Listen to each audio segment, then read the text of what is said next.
नमस्कार, मी कोमल. तर सर्वात आधी कोमलच्या स्वयंपाकघरामध्ये माझ्या पूर्ण यूट्यूब फॅमिलीचं खूप खूप स्वागत आहे.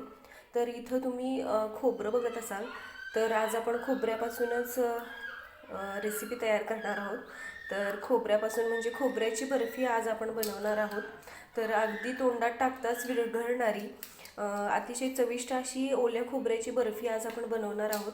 तर बर्फी बनवण्यासाठी इथं मी नारळ घेतला होता, तो फोडून घेतला आणि नंतर हे बघा असे छोटे छोटे कट करून घेतले आहे खोबऱ्याचे, कारण की हे आपल्याला मिक्सरला बारीक करून घ्यायचं आहे. जर तुम्हाला बर्फी आणखीन पांढरी शुभ्र हवी असेल तर याच्यावरची साल जरी काढून घेतली तरी चालते, पण मी याच्यावरची साल नाही काढलेली. तर आता आपल्याला हे मिक्सरला बारीक करून घ्यायचं आहे. तर इथं मी मिक्सरचं भांडं घेतलेलं आहे, त्याच्यामध्ये हे कट करून घेतलेलं खोबरं जे आहे ते मी टाकून घेते मिक्सरच्या भांड्यामध्ये. तर अगदी सोपी पद्धत आहे आणि अतिशय चविष्ट वड्या ह्या तयार होतात आणि तोंडात टाकताच विरघळणारी वडी जरी म्हटलं तरी हरकत नाही. तर हे बघा, हे सगळं खोबरं मी मिक्सरच्या भांड्यात काढून घेतलेलं आहे आणि याला मी अगदी बारीक असं मिक्सरला फिरवून घेणार आहे. तुम्हाला जर विळीने खोवून घ्यायचं असेल तर विळीने खोवून घेतलं तरी चालेल, पण मी थोडीशी टाईमची बचत करते असं म्हणायला हरकत नाही, कारण की मिक्सरवरती खूप लवकर हे बारीक होते, त्यासाठी मी मिक्सरला बारीक करून घेणार आहे.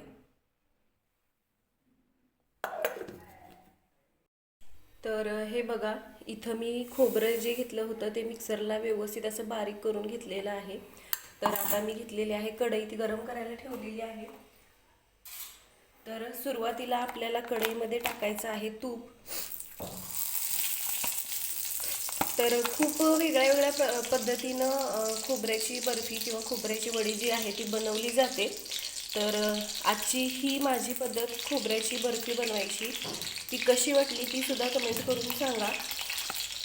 आणि अशा पद्धतीने एकदा खोबऱ्याची वडी किंवा बर्फी काहीही म्हटलं तरी हरकत नाही, पण एकदा नक्की बनवून बघा. तर इथं मी तूप टाकलेलं आहे.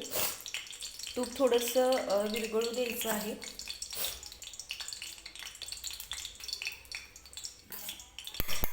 तर तूप विरघळलेलं आहे.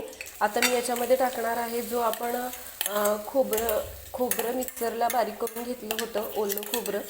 तर ते मी कढईमध्ये टाकून घेते.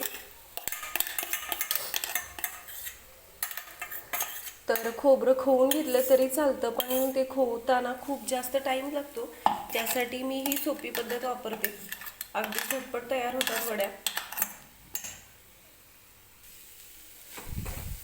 तर खोबरं मी तुपामध्ये टाकून घेतलेलं आहे. तर एक 3-4 मिनिटे हे खोबरं जे आहे आपल्याला सुरुवातीला भाजून घ्यायचं आहे तुपामध्ये व्यवस्थित, आणि सतत हलवत राहायचं आहे, खालून खोबरं लागू द्यायचं नाही.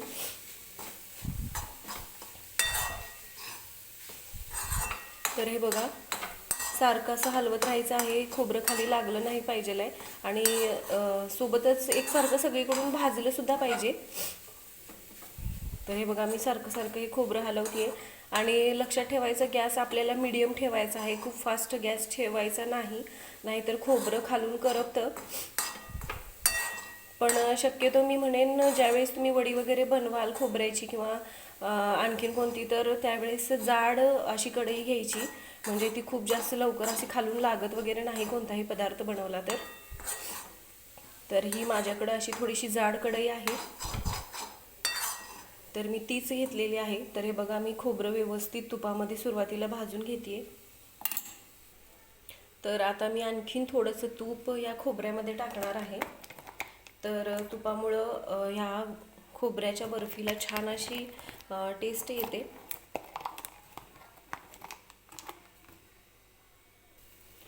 तर थोडंसं तूप टाकून घेतल्यानंतर मी परत हे खोबरं तुपामध्ये आणखीन मिक्स करून घेते. परत आपल्याला छान असं हे खोबरं भाजून घ्यायचं आहे.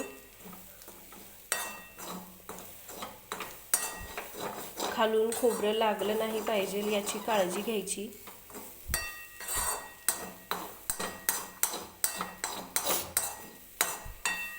तर हे बघा मी खोबरं छान असं भाजून घेतलेलं आहे।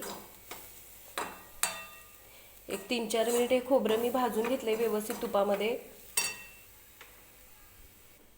तर हे बघा या छोट्या वाटीने मी अर्धी वाटी खोबरं साखर घेतलेली आहे। तर ती मी आता टाकून घेतलेली आहे खोबऱ्यामध्ये। तर आपल्याला ही साखर सुद्धा व्यवस्थित खोबऱ्यामध्ये मिक्स होईपर्यंत हलवून घ्यायची आहे।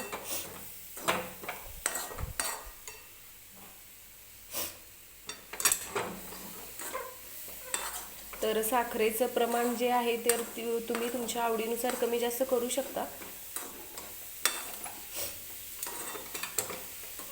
तर साखर टाकल्यानंतर खोबरं असं मऊ व्हायला लागलेलं आहे, खोबऱ्याचा खीस जो आहे तो।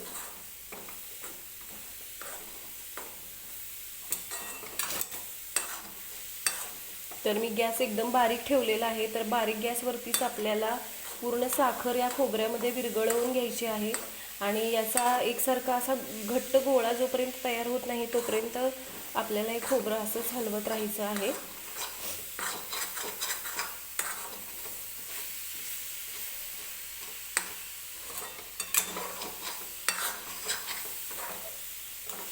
तर अगदी कमी साहित्यामध्ये आणि अतिशय चविष्ट अशी खोबऱ्याची बर्फी ही तयार होते।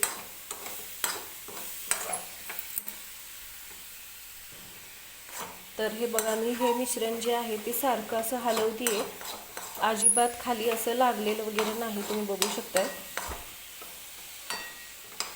तर हे मिश्रण बर्फी बनवण्यासाठी तयार आहे हे कसं समजायचं, तर थोडासा हा जो मिश्रण आहे आपण जे बनवलेलं आहे ते घ्यायचं, हलकंसं थंड करून घ्यायचं आणि बोटाने असं याचा गोळा तयार होतोय का बघायचा।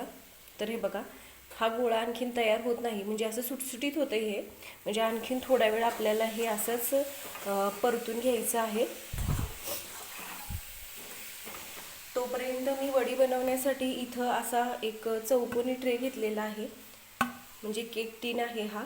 तुमच्याकडे नसेल तर एखाद्या ताटामध्ये जरी या वड्या बनवून घेतल्या तरी चालतात, पण मी चौकोनी आकाराचं भांडं का घेतलं आहे कारण की वड्या एकसारख्या पडतात याच्यामध्ये। तर या भांड्याला मी आतून तूप लावून घेते तोपर्यंत। सोबतच या मिश्रणाकडे सुद्धा आपल्याला लक्ष द्यायचं आहे, हे खालून लागू द्यायचं नाही आपल्याला।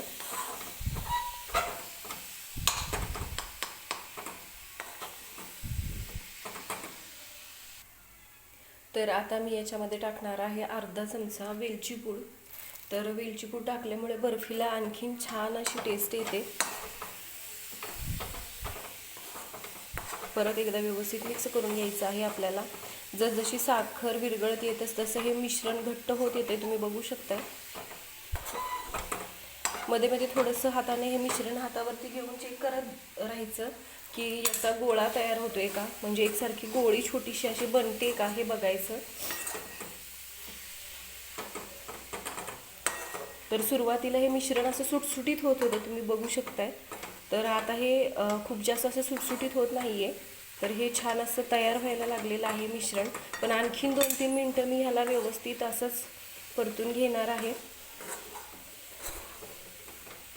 सतत हलवत राहायचं आहे आपल्याला हे मिश्रण, हे लक्षात ठेवायचं आहे पहिला तर, कारण की हे खालून लागलं नाही पाहिजे।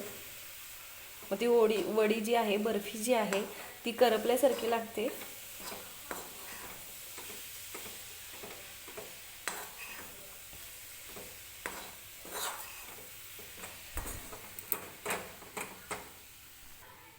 तर बर्फी बनवण्यासाठी हे मिश्रण तयार झालेलं आहे। तर अगदी घट्टसर हे मिश्रण आता झालेलं आहे। तर आता मी गॅस बंद करून घेते। तर आता हे जे मिश्रण आहे ते मी या ट्रेमध्ये काढून घेणार आहे।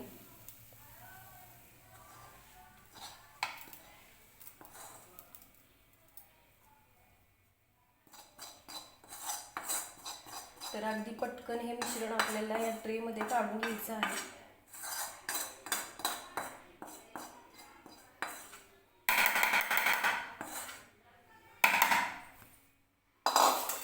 आणि आता काय करायचं आहे, तर हे एकसारखं आपल्याला बर्फी बनवायची आहे त्यामुळं, तर हे बघा इथं मी वाटी घेतलेली आहे। अगदी सोपी पद्धत आहे।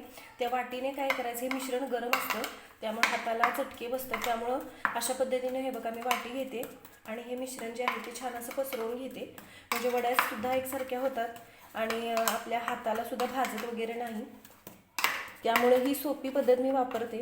तर चमचा वगैरे घेतला की खूप जास्त वेळ लागतो, त्यामुळे मी अशा पद्धतीने एखादी वाटी वगैरे घेते, त्याला तूप वगैरे लावून घ्यायचं आणि अशा पद्धतीनं हे आपल्याला एकसारखी वडी थापून घ्यायची आहे या ट्रेमध्ये. तर ही बघा अगदी एकसारखी वडी मी थापून घेतलेली आहे. कोपऱ्यामध्ये थोडंसं या वाटीने मला ही बर्फी आपल्याला जी एकसारखी व्हावी म्हणून आपण हे केली होती, तर ती मी परत एकदा चमच्याने हे बघा अशा पद्धतीने हे प्रेस करून घेते, म्हणजे जे कॉर्नर आहेत ते सुद्धा व्यवस्थित ह्याच्यामध्ये हे होतील. आणि आता मी घेतलेले आहे थोडेसे ड्रायफ्रूट्स, म्हणजे मी बदाम घेतलेले आहे हे बघा. तर ऑप्शनल आहे, तुम्हाला नसेल टाकायचं नाही टाकलं तरी चालेल. फक्त ज्यावेळेस आपण याची बर्फी वगैरे पाडतो त्यावेळेस ती छान दिसते, याच्यासाठी मी हे वरून थोडंसं लावून घेणार आहे. आणि हे गरम असतानाच लावलं की थोडंसं सेट होतं आहे ते, त्यासाठी मी आधीमध्ये हे लावून घेते. तुम्ही बघू शकता, तुमच्याजवळ पिस्ता असेल तो लावला तरी चालेल, काजू बदाम असेल ते जरी लावलं तरी चालेल, नाही लावलं तरी सुद्धा चालेल. ही बर्फी जी आहे ती अशीच छान लागते.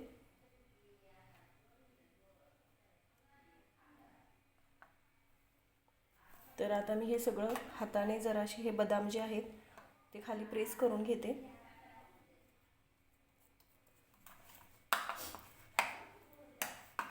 तर हे मिश्रण जे आहे ते आपल्याला थोडंसं थंड करून घ्यायचं आहे आणि नंतर आपण याला म्हणजे आपल्याला हव्या त्या आकाराच्या बर्फीचा शेप देणार आहोत. तर हे खूप जास्त जर मिश्रण थंड झालं तर याची बर्फी व्यवस्थित पडत नाही. त्यासाठी थोडंसं ज्यावेळेस हे मिश्रण गरम असते त्यावेळेसच आपल्याला हव्या त्या आकार याला देऊन घ्यायचे आणि मग नंतर थंड झाल्यानंतर त्या बर्फ्या काढून घ्यायच्या. तर हे बघा आता हे मिश्रण जे आहे ते बर्फी बनवण्यासाठीचं जे आपण बनवले ते थंड करून घेणार आहे थोडंसं. तर हे बघा आपण बर्फी बनवण्यासाठी छान असं हे मिश्रण सेट करायला ठेवलेलं आहे. तर 10 मिनिटे आपल्याला हे सेट करून घ्यायचं आहे सुरुवातीला आणि चेक करायचं आहे, खूप थंड होऊ द्यायचं नाही आपल्याला, कारण की आपल्याला याची छान अशी बर्फी पाडून घ्यायची आहे. तर हे मिश्रण जे आहे आपण बर्फी बनवायसाठी ठेवलं होतं, तर ते मी एक 7-8 मिनिटे थंड करून घेतलेलं आहे. मध्ये मध्ये मी चेक करत होते, हे थोडंसं कोमट असतानाच आपल्याला कट करायचं आहे. तर आता मी याच्या छान अशा बर्फीचा शेप देऊन घेणार आहे आणि ह्या बर्फी ज्या आहेत त्या थंड झाल्यानंतर आपल्याला काढायच्या आहेत, म्हणजे त्या छान अशा निघतात. फक्त आपल्याला कट देऊन घ्यायचं आहे याला. तर मी चौकोनी आकाराची बर्फी बनवते, तर हे मध्येच बदाम येते त्यामुळे ते कट होईना झाले व्यवस्थित.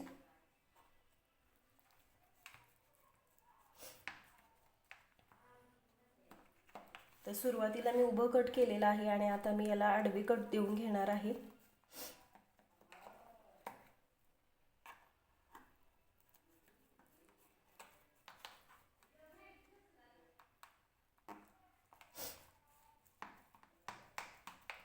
तर हे बघा छान अशी मी याला कट देऊन घेतलेले आहे आणि हे मी थंड, तर ही बर्फी मी छान अशी थंड करून घेतली आणि ती ट्रेमधून काढून सुद्धा मी घेतलेली आहे. तर हे बघा किती छान ही बर्फी झालेली आहे खोबऱ्याची. तर हे बघा अगदी छान आणि अगदी चौकोनी अशा वड्या मस्त अशा पडलेल्या आहेत. तर ही बघा तयार आहे अगदी छान अशी खोबऱ्याची बर्फी. तर तोंडात टाकताच विरघळते अशी छान अशी बर्फी आज आपण बघितली कशी बनवायची ते. तर व्हिडिओ आवडला तर व्हिडिओला लाईक करा, शेअर करा, चॅनलला सबस्क्राईब करा, सोबतच बेल आयकॉनसुद्धा प्रेस करा, म्हणजे मी ज्या रेसिपीचे व्हिडिओज वगैरे अपलोड करते त्याचे नोटिफिकेशन तुम्हाला भेटतील आणि अगदी साध्या सोप्या ज्या माझ्या रेसिपीज आहेत त्या तुम्हाला बनवायला सुद्धा तितक्याच सोप्या जातील.